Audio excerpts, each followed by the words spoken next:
गेले जे आहेत हे तुमचे लहानपणापासूनचे मित्र हो, आहेत. आम्ही म्हणजे काय एकत्रच माहिती सांगाल? आम्ही एकत्रच क्रिकेट वगैरे खेळायचो आणि नंतर मला त्यांच्या घरी पेपर वगैरे पण होता. हां.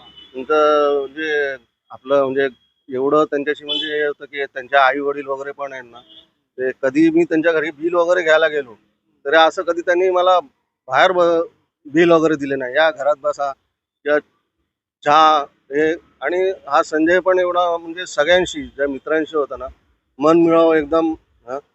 आणि कधी कुठे रस्त्यात वगैरे भेटला तरी हाक मारल्याशिवाय काय प्रवीण कसा आहेस? हं. तर मी आता जेव्हा मी हे वाचलं ना तेव्हा मला एवढा शॉक लागलाय की विचारून सोय नाही. आणि आता तो सध्या इथून म्हणजे समोर पहिले राहायचा आता इथून सोडून पुढे कुठेतरी राहायला गेलाय. हं. मला काय तेवढी कल्पना संजय नाही. लेले यांचा स्वभाव कसा होता? नाही, एकदम सांगतो काय मनमिळावू होता आणि फार म्हणजे मस्करी वगैरे करणं किंवा हे करणं एकदम म्हणजे फ्रँकली होता सांगायचं. तुम्हाला ही माहिती कधी कळली मी आणि आता सकाळी जेव्हा पेपर बघितला तेव्हाच मला समजलं. कारण काय मी स्वतः मोबाईल वगैरे काही वापरत नाही. त्याच्यामुळे मला याची काही कल्पनाच नव्हती, की असं काही झालंय वगैरे.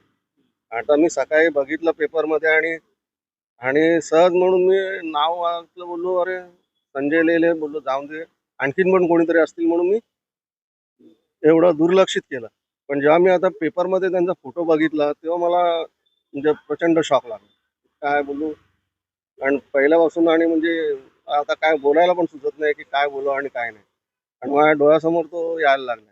आणि कसं आहे, की त्याचा म्हणजे तो झाला, त्याची बहीण त्यांचे भावजी म्हणजे शिवसेनेचे हं, उपजिल्हा प्रमुख आहेत, हं, राजेश कदम. हं. तर सगळं म्हणजे चांगला परिचय आणि ते लहानपणापासून त्यांची समोरची बिल्डिंग जी आहे, ते त्यांचीच होती जागा. हं. आपण जर बघितलं तर लोकं फिरायला जायचे तर दहशतवादी हल्ला होतो.